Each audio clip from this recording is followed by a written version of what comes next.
नमस्कार दोस्तों, स्वागत है आपका डीके न्यूज़ में।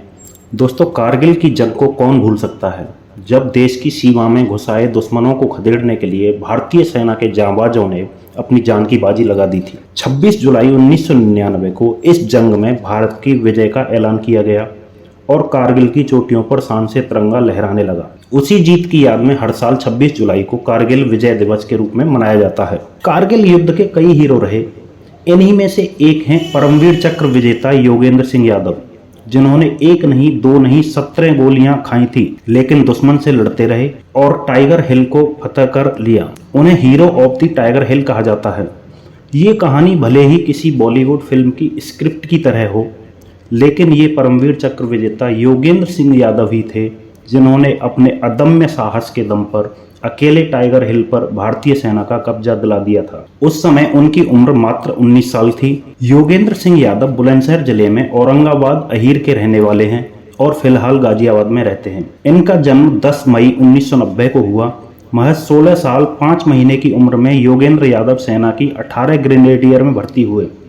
योगेंद्र बताते हैं कि साल 1999 में ही उनकी शादी हुई। वे उन दोनों छुट्टियों पर थे।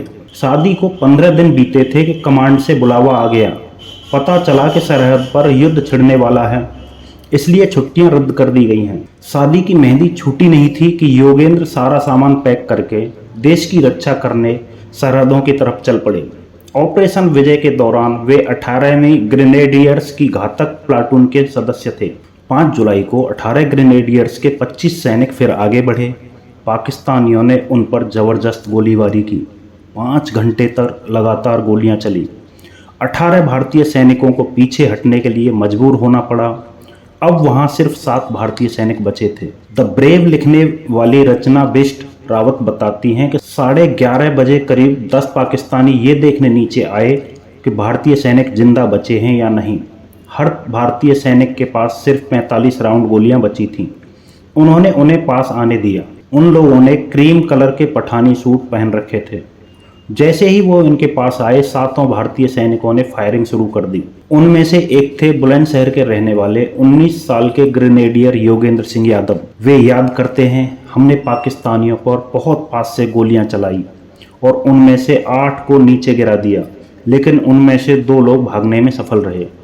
उन्होंने ऊपर जाकर अपने साथियों को बताया कि नीचे हम सिर्फ 7 लोग हैं। योगेंद्र आगे बताते हैं, थोड़ी देर में 35 पाकिस्तानियों ने हम पर हमला किया और हमें चारों तरफ से घेर लिया।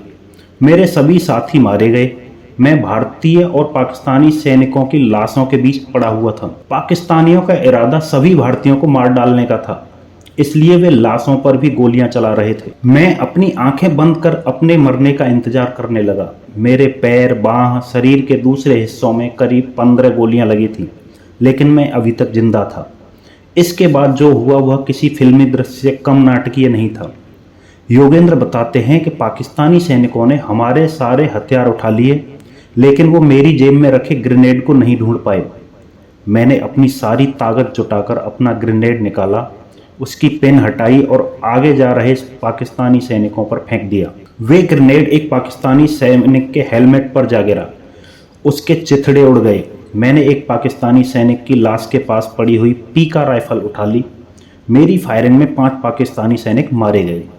तभी योगेंद्र ने सुना कि पाकिस्तानी वायरलेस पर कह रहे हैं कि यहाँ से पीछे हटो और 500 मीटर नीचे भारत के MMG बेस पर हमला करो। तब तक योगेंद्र का बहुत खून बह चुका था और उन्हें होश में बने रहने में भी दिक्कत आ रही थी। वहीं पर एक नाला बह रहा था। वो उसी नाले में कूद गए। 5 मिनट में वो बहते हुए 400 मीटर नीचे आ गए। वहाँ भारतीय सैनिकों ने उन्हें नाले से बाहर निकाला।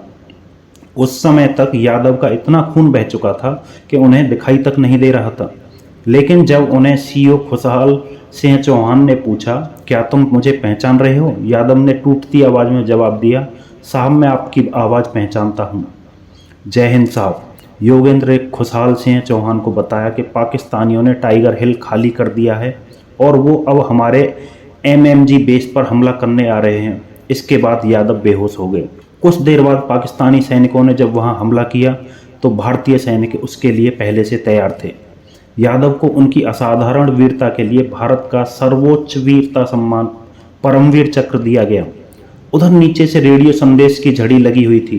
कारण था कि टाइगर हिल पर जीत के ऐलान की खबर ब्रिगेड मुख्यालय तक पहुंच गई थी। ब्रिगेड के आला अधिकारी जल्द से जल्द टाइगर हिल की चोटी पर भारतीय झंडा फहराना चाहते थे, चाहे इसके लिए कोई भी कीमत चुकानी पड़े।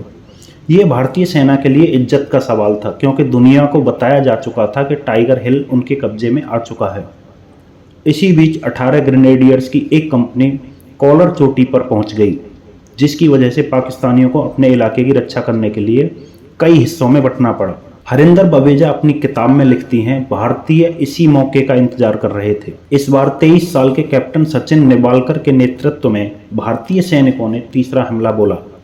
पाकिस्तानी इतनी जल्दी इस हमले की उम्मीद नहीं कर रहे थे।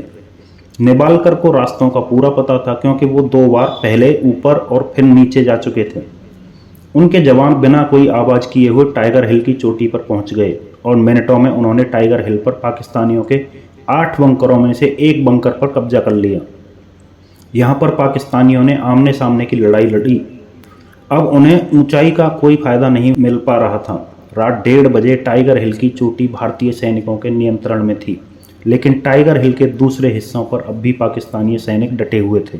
तभी भारतीय सैनिकों को नीचे लड़ रहे अपने साथियों की खुशी की चीख सुनाई दी। शायद उन तक उनकी जीत का रेडियो संदेश पहुंच चुका था। अब उन्हें चिंता नहीं थी कि रक्षा मंत्री को दुनिया के सामने शर्मिंदा नहीं होना पड़ेगा। भारतीय सैनिक थक कर चूर हो गए थे। लेफ्टिनेंट बलवान सदमे में थे। जब उन्होंने टाइगर हिल पर हमला बोला था तो उनके साथ 20 जवान थे। अब सिर्फ 2 जवान जीवित बचे थे, बाकी या तो बुरी तरह से जख्मी थे या अपनी जान गंवा चुके थे। कुछ लोगों ने हथियारों को उस जखीरे का जायजा लेना शुरू किया जो पाकिस्तानी वहां छोड़ गए थे। वो देखकर उनकी रूह कांप गई। जो जखीरा इतना बड़ा था कि पाकिस्तान वहां हफ्तों तक बिना रसद के लड़ सकता था। भारी हथियार और 1000 किलो की लाइट इन्फेंट्री गन हेलीकॉप्टरों के बगैर वहां पहुंचाई नहीं जा सकती थी। दोस्तों, ये थी करगिल युद्ध के हीरो योगेंद्र सिंह यादव की कहानी। आपको ये कहानी कैसी लगी हमें कमेंट करके ज़रूर बताएं। धन्यवाद।